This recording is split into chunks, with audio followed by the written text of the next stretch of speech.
నమస్కారం. అహల్య న్యూస్ కి స్వాగతం. ఆంధ్రప్రదేశ్ ఆస్ట్రేలియా భాగస్వామ్యం కొత్త దశలోకి అడుగుపెట్టింది. క్లీన్ ఎనర్జీ, సోలార్ తయారీ, సమ్మిళిత విద్యార్థుల మానసిక ఆరోగ్యం, నైపుణ్య అభివృద్ధి రంగాల్లో సహకారాన్ని విస్తరించేందుకు 4 కీలక అవగాహన ఒప్పందాలు కుదిరాయి. ఉండవల్లిలో విద్యా ఐటీ శాఖల మంత్రి నారా లోకేష్, ఆస్ట్రేలియా సహాయ మంత్రి జూలియన్ హిల్ సమక్షంలో ఈ ఎంఓయూలపై సంతకాలు జరిగాయి. ఆంధ్రప్రదేశ్ ప్రభుత్వం ఆస్ట్రేలియాలోని ప్రముఖ విద్యా పరిశోధన పారిశ్రామిక సంస్థలతో 4 వ్యూహాత్మక అవగాహన ఒప్పందాలు కుదుర్చుకుంది. ఇటీవల మంత్రి నారా లోకేష్ ఆస్ట్రేలియా పర్యటనలో జరిగిన చర్చలకు కొనసాగింపుగా ఈ ఒప్పందాలు అమల్లోకి వచ్చాయి. మొదటి ఒప్పందం ప్రకారం ఐఐటి తిరుపతిలో సోలార్ తయారీ రంగంలో సెంటర్ ఆఫ్ ఎక్సలెన్స్ ఏర్పాటు చేయనున్నారు. పరిశోధన, ఆవిష్కరణలు, నైపుణ్య అభివృద్ధి, సాంకేతిక పరిజ్ఞానాన్ని ప్రోత్సహించడం దీని ప్రధాన లక్ష్యం. రెండో ఒప్పందం ద్వారా సమ్మిళిత విద్యను బలోపేతం చేస్తూ ఆటిజం, న్యూరో డైవర్స్ విద్యార్థులకు మెరుగైన బోధన అందించేందుకు ఉపాధ్యాయులకు ప్రత్యేక శిక్షణ అందించనున్నారు. మూడో ఎంఓయూ కింద ఉన్నత విద్యా సంస్థల్లో విద్యార్థుల మానసిక ఆరోగ్యం కోసం సాంకేతిక ఆధారిత wellness virtual counselling pilot project ను అమలు చేయనున్నారు. 4వ ఒప్పందం ద్వారా ఏపీఎస్ఎస్డీస్, డైనమిక్ లెర్నింగ్ సర్వీసెస్ కలిసి వృత్తి విద్య, నైపుణ్య అభివృద్ధి, అంతర్జాతీయ ఉపాధి అవకాశాల కోసం ప్రత్యేక శిక్షణ కార్యక్రమాలు చేపట్టనున్నాయి. అర్హులైన చేనేత కుటుంబాలకు ఏటా 25,000 ఆర్థిక సాయం అందించే నేతన్న సేవల పథకాన్ని ఈ నెల 7న జాతీయ చేనేత దినోత్సవం సందర్భంగా ప్రారంభించనున్నట్లు చేనేత జౌళి శాఖ మంత్రి సవిత తెలిపారు. ఈ మేరకు రాష్ట్ర సచివాలయంలో పథకం అమలుపై సమీక్ష సమావేశం నిర్వహించి అధికారులకు పలు కీలక ఆదేశాలు జారీ చేశారు. రాష్ట్ర సచివాలయంలో చేనేత జౌళి శాఖ మంత్రి సవిత అధ్యక్షతన నేతన్న సేవలో పథకంపై సమీక్ష సమావేశం జరిగింది. ఈ సమావేశంలో స్పెషల్ చీఫ్ సెక్రటరీ ఆర్పి సిసోడియా, కమిషనర్ రేఖారాణి, వివిధ జిల్లాల చేనేత జౌళి శాఖ అసిస్టెంట్ డైరెక్టర్లు పాల్గొన్నారు. ఈ సందర్భంగా మంత్రి సవిత మాట్లాడుతూ నేతన్న సేవలో పథకం కింద అర్హులైన ప్రతి చేనేత కుటుంబానికి ఏటా 25,000 ఆర్థిక సాయం అందజేస్తామని తెలిపారు. ఈ నెల 7న జాతీయ చేనేత దినోత్సవం సందర్భంగా ఈ పథకాన్ని అధికారికంగా ప్రారంభించనున్నట్లు వెల్లడించారు. పథకానికి దరఖాస్తుల స్వీకరణకు ఈ నెల 5వ తేదీ సాయంత్రం 5 గంటల వరకు గడువు ఉందని, అర్హులైన నేతలందరూ తప్పనిసరిగా దరఖాస్తు చేసుకోవాలని మంత్రి సూచించారు. విజయవాడలో ఇసుక, మద్యం, బియ్యం మాఫియాలపై కఠిన చర్యలు తీసుకోవాలని కోరుతూ ఎన్టీఆర్ జిల్లా కలెక్టర్ కు వైసీపీ నేతలు వినతి పత్రం అందజేశారు. ప్రభుత్వ స్థలాల ఆక్రమణలు, జేఎన్ఎన్యూఆర్ఎం ఇళ్ల కేటాయింపుల్లో అవకతవకలు, డబుల్ ఓట్ల అంశాలపై కూడా సమగ్ర విచారణ చేపట్టాలని డిమాండ్ చేశారు. అధికారులు స్పందించకపోతే 15 రోజుల తర్వాత కలెక్టరేట్ ముట్టడిస్తామని హెచ్చరించారు. ఎన్టీఆర్ జిల్లా వైఎస్ఆర్సీపీ అధ్యక్షుడు దేవినేని అవినాష్, మాజీ ఎమ్మెల్యే మల్లాది విష్ణు ఆధ్వర్యంలో పార్టీ నేతలు విజయవాడలో జిల్లా కలెక్టర్ను కలిసి వినతి పత్రం సమర్పించారు. నగరంలో ఇసుక, మద్యం, బియ్యం మాఫియాలు విచ్చలవిడిగా సాగుతున్నాయని, అసలు నిర్వాహకులను వదిలి వాహనాల డ్రైవర్లపై మాత్రమే చర్యలు తీసుకుంటున్నారని ఆరోపించారు. అదేవిధంగా ప్రభుత్వ స్థలాలను ఆక్రమించి కొందరు టీడీపీ నేతలు అక్రమంగా విక్రయిస్తున్నారని, జేఎన్ఎన్యూఆర్ఎం ఇళ్ల కేటాయింపుల్లో కూడా అవకతవకలు జరిగాయని పేర్కొన్నారు. బియ్యం అక్రమ రవాణా, ఇసుక తవ్వకాలపై పూర్తిస్థాయి దర్యాప్తు జరిపి బాధ్యులపై చర్యలు తీసుకోవాలని కోరారు. ఇక ఓటరు జాబితాలో డబుల్ ఓట్లు ఉన్న ప్రాంతాల్లో సమగ్ర విచారణ చేపట్టాలని డిమాండ్ చేశారు. 15 రోజుల్లో అధికారులు చర్యలు తీసుకోకపోతే కలెక్టరేట్ ను ముట్టడించి ఆందోళన చేపడతామని వైసీపీ నేతలు హెచ్చరించారు. నమస్కారం. ఈరోజు ఎన్టీఆర్ జిల్లా వైఎస్ఆర్ కాంగ్రెస్ పార్టీ ఆధ్వర్యంలో పెద్దలు మల్లాది విష్ణు గారు, అదేవిధంగా మా వైఎస్ఆర్ కాంగ్రెస్ పార్టీ నాయకులు మేమందరం గారు ఈరోజు కలెక్టర్ గారిని కలిసి ముఖ్యంగా నగరంలో ఈ కూటమి ప్రభుత్వంలో కూటమి నాయకులు, తెలుగుదేశం, జనసేన, బీజేపీ నాయకులు ఏ విధంగా అయితే కార్పొరేషన్ స్థలాలు ఉన్నాయో అవన్నీ గారా అమ్ముకుంటున్నారు. అదేవిధంగా జేఎన్ఆర్ఎం ఇళ్ళ గారా వాళ్ళకు సంబంధించిన కార్యకర్తలకి, వాళ్ళకు సంబంధించిన నాయకులకి ప్రభుత్వ అధికారుల ఒక సహకారంతో ఏ విధంగా అయితే అమ్ముకుంటున్నారో అవన్నీ గారు కలెక్టర్ గారి దృష్టికి పెద్దలు విష్ణు గారు, మేమందరం గారు తీసుకొస్తాం జరిగింది. అదేవిధంగా గతంలో అనేక సందర్భాల్లో చెప్పాం, ఇసుక కానివ్వండి, మట్టి కానివ్వండి, అదేవిధంగా బియ్యం, ఈ 3 గారు ఒక మాఫియాగా స్థానిక తెలుగుదేశం పార్టీ నాయకులందరూ గారు ఏర్పడి ఈ 3 గారు ఒక మాఫియాగా ముందుకెళ్ళడం జరుగుతుంది. అనేక సందర్భాల్లో కలెక్టర్ గారికి, అధికారులకి రిప్రజెంటేషన్ ఇస్తే ఈ రోజు గారు వాళ్ళ యాక్షన్ తీసుకోవట్లా. ఏదో అక్కడ పనిచేసే డ్రైవర్ మీదో లేకపోతే ఒక కూలీ మీదో కేసులు పెట్టేసి మేము కేసులు పెట్టేసామని చెప్పని చిన్న చిన్న వ్యక్తుల మీద యాక్షన్ తీసుకుంటున్నారు. కానీ వెనక ఉండి ఎవరైతే నడిపిస్తున్నారో వాళ్ళ మీద ఈ రోజు గారు ఒక్క యాక్షన్ గారు తీసుకోవట్లేదు. అంటే ఈ జిల్లా ఎట్టిపోతాను. కూటమి నాయకులకి ఒక ఆర్థిక వనరులు ఏర్పాటు చేసే విధంగా ఈరోజు ఈ జిల్లాలో ఎక్కడెక్కడ మాఫియాలాగా తయారైపోయి ముందుకెళ్తున్నారు జరుగుతుంది. కలెక్టర్ గారికి మేము కోరుతున్నది ఒకటే, దయచేసి సీరియస్గా తీసుకోండి. ఎవరైతే తప్పు చేస్తున్నారో పార్టీలకు అతీతంగా రాజకీయాలకు అతీతంగా మీరు యాక్షన్ తీసుకోవాల్సిందిగా కోరుతున్నాం. లేదన్న పక్షంలో ఏదైతే అక్రమాలు జరిగినాయో, ఈ యొక్క మాఫియా నడుస్తుందో, వీటి మీద వైఎస్ఆర్ కాంగ్రెస్ అటువంటి తెలుగుదేశం నాయకులు చేస్తున్నటువంటి దోపిడీ గురించి కలెక్టర్ గారికి చెప్పడం జరిగింది. ముఖ్యంగా బియ్యం ఒక నెలలో జూలై, జూన్, ఆగస్టు మాసంలో ఒక్క నున్న పోలీస్ స్టేషన్లోనే 2 లారీలని పట్టుకోవడం జరిగింది.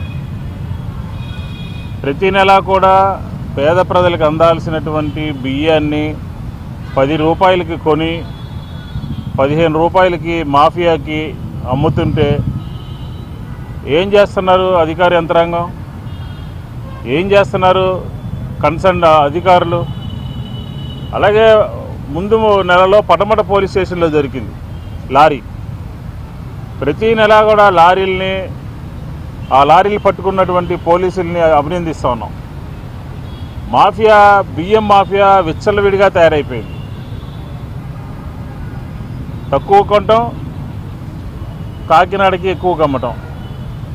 ఇదేనా అసలు ప్రభుత్వం ఏం చేస్తూ ఉంది? మొత్తుకుంటా ఉన్నాం, కలెక్టర్లకి చెప్తా ఉన్నాం, అధికారులకు చెప్తా ఉన్నాం. ఈ బియ్యం మాఫియా విజయవాడ నగరంలో రెచ్చిపోతూ ఉంది. ఎవరన్నా పట్టుకుంటే పోలీసులు పట్టుకుని. సికింద్రాబాద్ ఉజ్జయిని మహంకాళి అమ్మవారి ఆషాఢ బోనాల జాతరలో అత్యంత విశిష్టమైన రంగం కార్యక్రమం భక్తి శ్రద్ధల నడుమ ఘనంగా జరిగింది. ఈ సందర్భంగా మాతాంగి స్వర్ణలత అమ్మవారి భవిష్యవాణిని వినిపించారు. ఈ ఏడాది కుంభవృష్టి కురుస్తుందని, అగ్ని ప్రమాదాల పట్ల ప్రజలు అప్రమత్తంగా ఉండాలని హెచ్చరించడంతో పాటు ఆలయ విగ్రహ ప్రతిష్టతపై కీలక వ్యాఖ్యలు చేశారు. సికింద్రాబాద్ ఉజ్జయిని మహంకాళి అమ్మవారి బోనాల జాతరలో ప్రధాన ఘట్టమైన రంగం కార్యక్రమం వేలాది మంది భక్తుల సమక్షంలో ఘనంగా నిర్వహించారు. ఆలయ ముఖమండపం వద్ద మాతాంగి స్వర్ణలత వచ్చి మట్టి కుండపై నిలబడి అమ్మవారి భవిష్యవాణిని వినిపించారు. భవిష్యవాణిలో ఈ ఏడాది కుంభవృష్టి కురుస్తుందని, రాష్ట్రంలో సమృద్ధిగా వర్షాలు కురిసి పాడి పంటలు బాగా పండుతాయని తెలిపారు. అదే సమయంలో అగ్ని ప్రమాదాలు జరిగి ప్రాణ నష్టం సంభవించే అవకాశం ఉన్నందున ప్రజలంతా అప్రమత్తంగా ఉండాలని హెచ్చరించారు. నేను సంతోషంగా రాలేదు, క్రోధంతో వచ్చాను అంటూ ఆలయానికి సంబంధించి గతంలో చెప్పిన విగ్రహ ప్రతిష్ట ఇప్పటికీ పూర్తి కాలేదని అసంతృప్తి వ్యక్తం చేశారు. 6 నెలల్లోగా విగ్రహ ప్రతిష్ట పూర్తి చేయాలని, లేదంటే ప్రాణ నష్టం జరిగే ప్రమాదం ఉందని హెచ్చరించారు. 2 వర్షాలు కూడా అయిపోయింది. నా విగ్రహ ప్రతిష్ట చేస్తానని మాట తీసుకుంటున్నారు, కానీ మీరు మాత్రం చెయ్యట్లేరు. మీరు కానీ నా ఆగ్రహానికి మీరు గురి అవుతున్నారు. ఇప్పుడు మాత్రం నేను మీ మాట ప్రకారమే నేను 7 ఏళ్ళు నేను సంతోషంగా ఆనందంగా సరిపెట్టుకుంటున్నాను. నా బాలవచలందరినీ నేను ఏ ఆపద వచ్చినా నేను కాపాడుతున్నా. నేను ఏ ప్రమాదాలు వచ్చినా కానీ కాపాడుతున్నా. నేను మీరు మాత్రం నా మాటకు మాత్రం ఆచరించట్లేరు. మేము అది మాత్రం మీరు నాకు ఆగ్రహానికి ఇస్తుంది. ఆచరించకపోవడం అనేది ఏం లేదు తల్లి. ఎసురుబాటు లేక ప్రతిష్ట చేయలేకపోతున్నామే తప్ప చేయకూడదనేది ఇట్లా కాదు తల్లి. ఒకళ్ళు ఇద్దరు అడ్డుపుల్ల వేసినందువల్ల ప్రతిష్ట ఆగిపోయింది. ఎవరు అడ్డుపుల్ల వేసినా గాని తొలగించేదాన్ని నేను ఇంకా మాత్రం నేను ఊరుకోను. నేను ఎవరు అడ్డొచ్చినా నేను వాళ్ళను మాత్రం తీసుకుపోయేదే కానీ వాళ్ళకు నేను చుక్కలు చూపిస్తాను. ఇంకా మాత్రం నేను మాత్రం ఊరుకోను. బాలక చాలా సంతోషం తల్లి. నువ్వు అండగా ఉండి చేయించుకున్న పక్షంలో తప్పకుండా నీ ప్రతిష్ట చేయించుకుంటాం. ఆగ్రహం వద్దు తల్లి. వాళ్ళు నీ బిడ్డలే, వాళ్ళు కూడా చల్లగా చూడాలి. తర్వాత ఈ సంవత్సరం పసిపిల్లలు బాగా అందరూ ఎలా ఉంటారు? వర్షాలు లేవనుకున్నటువంటి వర్షాలు నువ్వు రాగానే 15 రోజుల్లో ఇంచుమించుగా సరిపడేటటువంటి వర్షాలు కురిసినాయి. కానీ చక్కటి వర్షాలను కురిపించి పాడి పంటలు ఇచ్చి మమ్మల్ని అందరినీ ఆశీర్వదించి నీ యొక్క అనుగ్రహాన్ని తెలియజేయ తల్లి. పాడి పంటలేగా దానికి సమానంగా ఉన్నది బాలకు. గత ఏడు చెప్పినట్టు ఈ ఏడు కూడా మీకు వర్షాలు మాత్రం కుంభ వర్షాలు ఉన్నాయి.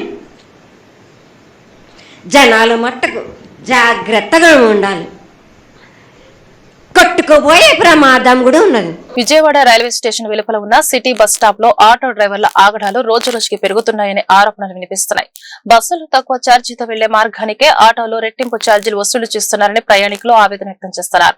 అంతేకాకుండా బస్ స్టాప్ లోకి ఆటోల అనాధికార ప్రవేశంతో బస్సుల రాకపోకలకు అంతరాయం కలుగుతోందని విమర్శిస్తున్నారు. Vijayawada railway station city bus stop లో ఆటో డ్రైవర్ల దందా ప్రయాణికులకు ఇబ్బందిగా మారిందని స్థానికులు చెబుతున్నారు.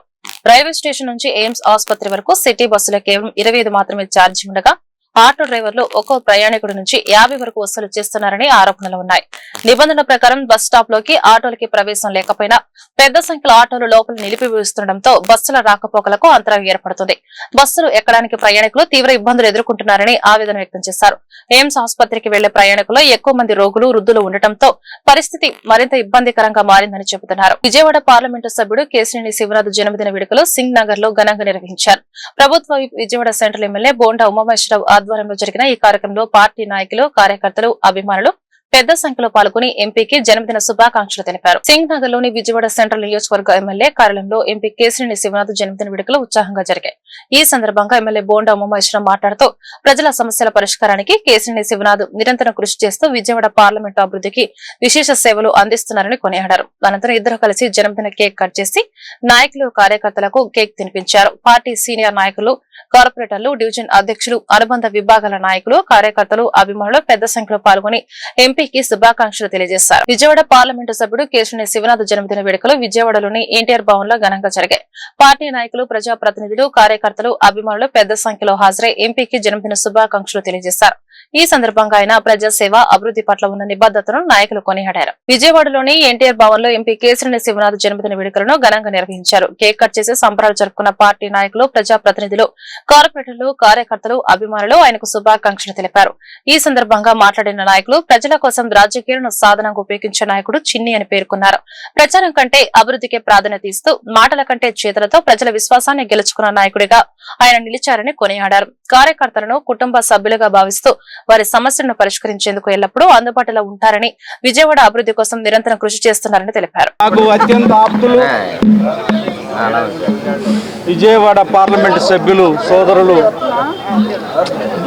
కేశినేని చిన్ని శివనాథ్ గారి జన్మదిన వేడుకల సందర్భంగా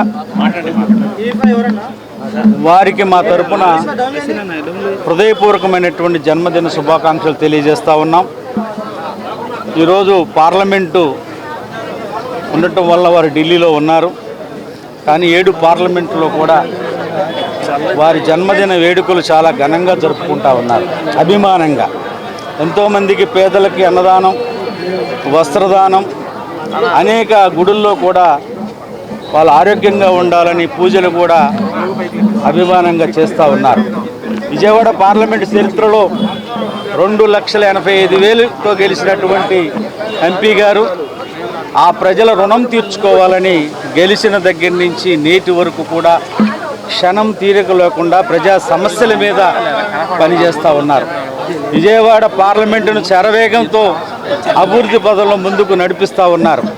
ఈ రోజున ఆయన పార్లమెంటు సభ్యులైనాక విజయవాడ రైల్వే స్టేషన్కు 930 కోట్ల రూపాయలు తీసుకురావడం జరిగింది. అంతేకాకుండా 26 పార్లమెంట్ సభ్యులు కేశినేని శివనాథ్ చిన్ని గారి జన్మదిన వేడుకలు పార్లమెంట్ పరిధిలో ఉన్నటువంటి ప్రతి నియోజకవర్గంలో కూడా అత్యంత ఘనంగా జరుగుతున్నాయి. మనందరికీ తెలుసు, పార్లమెంట్ సభ్యుడిగా బాధ్యతలు స్వీకరించిన దగ్గర నుంచి కూడా నిత్యం ప్రతి ఒక్కరికి అందుబాటులో ఉంటూ ఏ సమస్యతో ఎవరు వచ్చినా సరే వారితో ప్రేమగా మాట్లాడుతూ వారి సమస్య తీర్చేటటువంటి ప్రయత్నాన్ని ప్రతిరోజు కూడా చేసేటటువంటి ప్రజల మనిషి కేశినేని శివనాథ్ చిన్ని గారు. మరి వారు పార్లమెంట్ నియోజకవర్గ ఇన్ఛార్జిగా బాధ్యతలు స్వీకరించిన దగ్గర నుంచి కూడా ఎన్నికలకు ముందే సొంత నిధులతో కొన్ని లక్షల మంది కడుపు నింపినటువంటి గొప్ప వ్యక్తి. ఆనాటి ప్రభుత్వం అన్నా క్యాంటీన్లు అత్యంత దుర్మార్గంగా మూసివేస్తే విజయవాడ పార్లమెంట్ పరిధిలో నేనున్నానని చెప్పి మొబైల్ అన్నా క్యాంటీన్లు తెరిచి ప్రతిరోజు కూడా వేల మందికి ఆయన అన్నదానం చేసినటువంటి వ్యక్తి. మరి అదే పందాన్ని కొనసాగిస్తూ ఈ రోజుకి కూడా తన సేవా కార్యక్రమాలను విస్తృతంగా నియోజకవర్గ పరిధిలో చేయటమే కాకుండా అనేక అభివృద్ధి కార్యక్రమాలని నియోజకవర్గంలో ఉన్నటువంటి అన్ని అసెంబ్లీ కాన్స్టిట్యున్సీస్లో కూడా చేపడుతున్నారు. మరీ ముఖ్యంగా గత సంవత్సరం దసరా ఉత్సవాలు విజయవాడ సెంట్రల్ నియోజకవర్గంలోని పాయకాపురం రైతు బజార్లో నాణ్యమైన బీపీటీ స్టీమ్ రైస్ ప్రత్యేక విక్రయ కేంద్రాన్ని ప్రభుత్వ విప్ ఎమ్మెల్యే బోండా ఉమేశ్వరరావు ప్రారంభించారు. బహిరంగ మార్కెట్ లో 64 నుంచి 65 వరకు ఉన్న బీపీటీ స్టీమ్ రైస్ ను ప్రభుత్వం కేవలం 52కే అందుబాటులోకి తీసుకొచ్చిందని తెలిపారు. విజయవాడలోని పాయకాపురం రైతు బజార్లో బీపీటీ స్టీమ్ రైస్ ప్రత్యేక విక్రయ కేంద్రాన్ని ఎమ్మెల్యే బోండా ఉమేశ్వరరావు ప్రారంభించారు. దేశవ్యాప్తంగా పెరుగుతున్న నిత్యావసర వస్తువుల ధరల నేపథ్యంలో ప్రజలకు ఉపశమనం కల్పించేందుకు రాష్ట్ర ప్రభుత్వం ఈ నిర్ణయం తీసుకుందని ఆయన తెలిపారు. బహిరంగ మార్కెట్ లో 64 నుంచి 65 వరకు ఉన్న నాణ్యమైన బీపీటీ స్టీమ్ రైస్ ను కిలోకి 52కి అందిస్తున్నట్లు చెప్పారు. రాష్ట్ర వ్యాప్తంగా 150 రైతు బజార్లు 500 రైస్ మిల్లుల అవుట్లెట్ లో ఈ విక్రయాలు ప్రారంభించగా ఒక్కో కుటుంబానికి 10 కిలోల వరకు ఈ ధరకు కొనుగోలు చేసే అవకాశం కల్పించినట్లు వెల్లడించారు. రైతు బజార్ల ద్వారా సామాన్య మధ్యతరగతి కుటుంబాలకు నాణ్యమైన ఆహార ధాన్యాలను తక్కువ ధరలకు అందించడమే ప్రభుత్వ లక్ష్యమని బోండా ఉమేశ్వరరావు పేర్కొన్నారు. ఈ కార్యక్రమంలో అధికారులు, ఎన్డీఏ నాయకులు, కార్యకర్తలు, ప్రజలు పాల్గొన్నారు. వాతావరణం, ఎలినో ఎఫెక్టు, అనేక రకాల ఇబ్బందుల్లో బయట ధాన్యం రేటు, అలాగే రైస్ బియ్యం రేటు, రా రైస్ కానీ బీపీటీ కానీ ఇవన్నీ కూడా 65 రూపాయలు 70 రూపాయల వరకు వెళ్ళిపోయిన సందర్భంలో మన రాష్ట్రంలో ప్రజలకి తక్కువ ధరకే మరి బియ్యం అందజేయాలన్న ఉద్దేశంతో గౌరవ ముఖ్యమంత్రి చంద్రబాబు నాయుడు గారి నాయకత్వంలో ఇవాళ ప్రతి రైతు బజార్లో 50 రూపాయలకే నాణ్యమైనటువంటి బీపీటీ బియ్యం, బాయిల్డ్ రైసు, రా రైసు అన్నీ కూడా అందుబాటులో తీసుకొచ్చాం. ప్రజలు దీన్ని సద్వినియోగం చేసుకోవాలి. ఇదే బియ్యం బయట మార్కెట్లో 62 రూపాయల దగ్గర నుంచి 70 రూపాయలు ఉన్నటువంటి సందర్భంలో రైతు బజార్లో 50 రూపాయలతో మీకు అందిస్తాం. ఇవాళ రైతు బజార్లు సక్రమంగా ఈ ప్రభుత్వం వచ్చిన 24 నెలల్లో సక్రమ నిర్వహణకి, అలాగే రైతు బజార్లు అన్ని రకాల ధరలు కూడా అదుపులో తీసుకురావటం, అలాగే ఇవాళ బియ్యం కౌంటర్లు కూడా రాష్ట్రంలో రైతు బజార్ని సెంట్రల్ నియోజకవర్గంలో ఉన్నటువంటి 3 రైతు బజార్లో కూడా 4 రైతు బజార్లో కూడా ఏర్పాటు చేయడం జరిగింది. దీన్ని ప్రజలందరికీ ఎంతో సౌకర్యం. ఇప్పుడే పాయకాపురం రైతు బజార్లో కౌంటర్ ఓపెన్ చేయడం జరిగింది. విజయవాడ తుమ్మలపల్లి వారి క్షేత్రీయ కళాక్షేత్రంలో city of terrace gardens Vijayawada group 5వ వార్షికోత్సవం ఘనంగా నిర్వహించారు. ఈ కార్యక్రమానికి ఎన్టీఆర్ జిల్లా కలెక్టర్ డాక్టర్ జి లక్ష్మీష ముఖ్య అతిథిగా హాజరై టెర్రస్ గార్డెనింగ్ ప్రాముఖ్యతను వివరించారు. 70 ఏళ్లు దాటిన ఇంటి మేడపై కూరగాయలు పండిస్తూ ఆదర్శంగా నిలుస్తున్న సీనియర్ గార్డెనర్లను ఈ సందర్భంగా సత్కరించారు. విజయవాడలోని తుమ్మలపల్లి వారి క్షేత్రీయ కళాక్షేత్ర వేదికగా city of terrace gardens Vijayawada group 5వ వార్షికోత్సవం ఉత్సాహంగా జరిగింది. సుమారు 400 మందికి పైగా సభ్యులు పాల్గొన్న ఈ వేడుకకు ఎన్టీఆర్ జిల్లా కలెక్టర్ డాక్టర్ జి లక్ష్మీష ముఖ్య అతిథిగా విచ్చేసి టెర్రస్ గార్డెనింగ్ ద్వారా ఆరోగ్యకరమైన జీవన శైలి, పర్యావరణ పరిరక్షణకు సంస్థ చేస్తున్న కృషిని అభినందించారు. ఈ ఉద్యమానికి ప్రభుత్వం తరపున పూర్తి సహకారం అందిస్తామని హామీ ఇచ్చారు. ఈ సందర్భంగా 70 ఏళ్లు దాటినప్పటికీ తమ ఇంటి మేడపైనే కూరగాయలు పండించుకుంటూ ఇతరులకు స్ఫూర్తిగా నిలుస్తున్న ముత్యాల ఈశ్వరి, పగడల సూర్యనారాయణ దంపతులు, అంబోరి వెంకటేశ్వరరావు, విజయలక్ష్మి దంపతులు, మలియపల్లి వేణుగోపాలరావు, రాజశ్రీ దంపతులను ఘనంగా సత్కరించారు. అలాగే city of terrace gardens Vijayawada 5వ వార్షికోత్సవానికి నన్ను ఆహ్వానించేందుకు చాలా ఆనందంగా ఉంది. మీ అందరి సహకారం, మీ అందరి కృషి, మీ అందరి ఇంట్రెస్ట్తో ఈ కార్యక్రమాన్ని ఇంతవరకు తీసుకొచ్చారు. అలాగా ప్రతి ఒక్కరు ఈ మొక్కలు నాటడము, మొక్కలు పెంచడము, దీన్ని పర్యవేక్షణ చేసుకుంటూ పరిరక్షించుకుంటూ నెక్స్ట్ జనరేషన్ కూడా దాని గురించి తెలియజేసే కార్యక్రమం ఏదైతే చేస్తున్నారో ఇది చాలా అభినందనదాయకం. ప్రతి ఒక్కరికి హృదయపూర్వక అభినందన తెలియజేస్తున్నాను. ఇది ఇప్పుడే మేడం మాట్లాడుతూ ఇంట్రడక్షన్లో చాలా చక్కగా చెప్పారు. మొక్కలు నాటడం, పెంచడం అనేది అది మనం కూరగాయలు కావాలంటే బయట కూడా తీసుకురావచ్చు, ఏదైనా కూడా దొరుకుతుంది బయట. కానీ మన ఇంట్లో మన టెర్రస్ గార్డెన్లో మొక్కలు నాటడం వల్ల కేవలం మనమే కాదు, మన పిల్లలకి కూడా ఒక మెసేజ్ ఇస్తున్నాం. మనం మొక్కలు పెంచడం మన బాధ్యత. అది ఈరోజు కూరగాయల మొక్కలు కావచ్చు, లేదా మనం ఫారెస్ట్రీ కావచ్చు, లేదా పంటలు కావచ్చు. మొక్కలు పెంచడంతో ఆ మొక్కం కూడా ఒక జీవ కదా అది. సో దాన్ని పెంచడం ద్వారా అది మాట్లాడదు, కానీ అది మనకు ఫలం ఇస్తుంది. అది ఒక చాలా మంచి అనుబంధం. పిల్లలకి దాని గురించి తెలియచేయడం చాలా చాలా అవసరం. ఈ మధ్య కాలంలో టెక్నాలజీ ఎక్కువైపోయి, ఇప్పుడే మేడం చెప్తున్నప్పుడు రైస్ ఎక్కడి నుంచి వస్తుందంటే సూపర్ మార్కెట్ నుంచి వస్తుంది, కూరగాయలు ఎక్కడి నుంచి వస్తుందంటే అలాగా కాకుండా వాడికి యాక్చువల్లీ సోర్స్ ఏంటి, సో అది ఎట్లా పెంచాలి. ఒక పంట పండించాలంటే రైతు ఎంత కష్టపడతాడు, ఆ రైతు కష్టానికి ఆ పర్యావరణం కూడా సహకరిస్తేనే ఆ పంట మన చేతికి వస్తుంది. మీకు అందరికీ తెలిసే ఉంది, ఒకసారి వేసిన పంటకి ఏదైనా వరదో లేదా వర్షం రాకపోయినా ఏదైనా ఇబ్బంది జరిగితే పంటలు మొత్తం నాశనం అయిపోతాయి. సో అటువంటి ఆ క్లిష్టకర పరిస్థితి నుంచి అన్నదాత ఈరోజు మనకు అన్నం పండించి పంపిస్తారు. ఆ అన్నాన్ని మనం తింటున్నప్పుడు వాళ్ళందరికీ థ్యాంక్స్ చెప్పడం ఎంత ఇంపార్టెంట్ అంటే, అది పిల్లలకి తెలియాలంటే మీరు చేస్తున్న ఈ కృషి చాలా ఇంపార్టెంట్. దీనివల్ల పిల్లలకి ఓహో కూరగాయ రావాలంటే ఇంత పని చేయాలా, మనం బీజం వేసిన 3-4 నెలల తర్వాత వచ్చే కూరగాయలు, ఆ 3-4 నెలలు కంపల్సరీగా మీరు దాన్ని పోషించాలి, రోజు నీళ్లు పెట్టాలి, అక్కడ ఏమైనా మళ్ళీ పురుగులు ఏమైనా వచ్చే చూడాలి, అంత చూసి దాన్ని పోషిస్తేనే అది 4 నెలల తర్వాత ఒక కూరగాయలు ఇస్తుంది. అది ఆ పిల్లలకి తెలియజేయం, నెక్స్ట్ జనరేషన్ కి తెలియడం చాలా చాలా అవసరము. దాంట్లో తెలుగుదేశం పార్టీ నాయకుడు వడ్డాది రమణ జన్మదినాన్ని పురస్కరించుకొని విజయవాడ వించిపేటలో సేవా కార్యక్రమం నిర్వహించారు. వినాయకుడి ఆలయం వద్ద కేక్ కట్ చేసి పేద మహిళలకు చీరలు పంపిణీ చేశారు. రమణ భవిష్యత్తులో రాజకీయంగా మరింత ఉన్నత స్థాయికి ఎదగాలని టీడీపీ నాయకులు ఆకాంక్షించారు. విజయవాడ వించిపేట వినాయకుడి ఆలయం వద్ద తెలుగుదేశం పార్టీ నాయకుడు వడ్డాది రమణ జన్మదిన వేడుకలు ఘనంగా నిర్వహించారు. ఈ సందర్భంగా కేక్ కట్ చేసిన అనంతరం పేద మహిళలకు చీరలను పంపిణీ చేసి సామాజిక సేవా కార్యక్రమాలు చేపట్టారు. ఈ కార్యక్రమంలో పశ్చిమ నియోజకవర్గ తెలుగు యువత అధ్యక్షుడు మాధవ, 55వ డివిజన్ తెలుగుదేశం పార్టీ కార్యదర్శి వడ్డాది హరీష్ తో పాటు పలువురు టీడీపీ నాయకులు పాల్గొన్నారు. వారు వడ్డాది రమణకు జన్మదిన శుభాకాంక్షలు తెలియజేస్తూ సమాజ సేవ పట్ల ఆయన చూపుతున్న నిబద్ధతను అభినందించారు. రాబోయే రోజుల్లో వడ్డాది రమణ రాజకీయంగా మరింత ఉన్నత స్థాయికి చేరుకుని ప్రజలకు మరింత సేవ చేయాలని ఆకాంక్షించారు. ఈ కార్యక్రమానికి హాజరైన నాయకులు, కార్యకర్తలు, స్థానికులు రమణకు జన్మదిన శుభాకాంక్షలు తెలిపారు. నరేష్ అండి, 50వ డివిజన్ తెలుగుదేశం పార్టీ సెక్రటరీని. ఈరోజు తెలుగుదేశం పార్టీ సీనియర్ నాయకులు, మాజీ అధ్యక్షులు అయినటువంటి వడ్డాది రమణ గారి జన్మదిన సందర్భంగా ఈరోజు వడ్డాది రమణ యూత్చే పుట్టినరోజు కార్యక్రమం జరపబడింది. ఈ యొక్క కార్యక్రమానికి 50వ డివిజన్ పేద ప్రజలకి చీరల పంపిణీ కార్యక్రమం చేయడం చాలా సంతోషకరంగా ఉంది.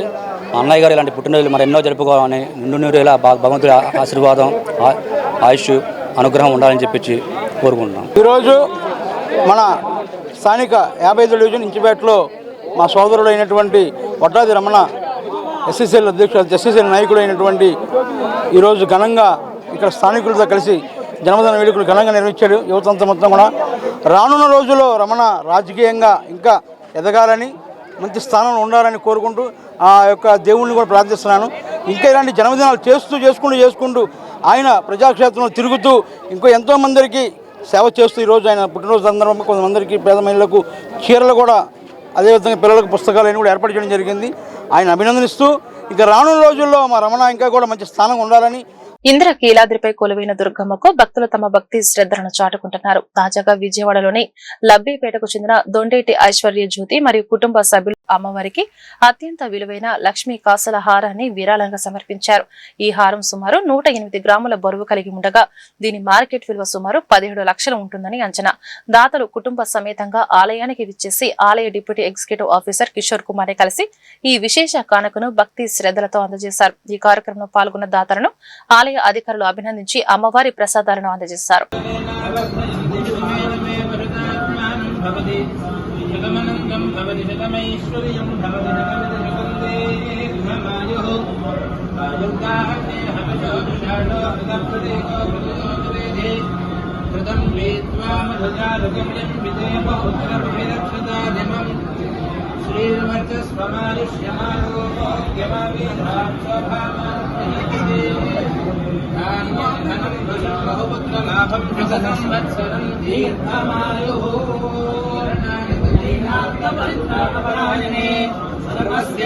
హరే దేవి నారాయణి నమోస్తుతే.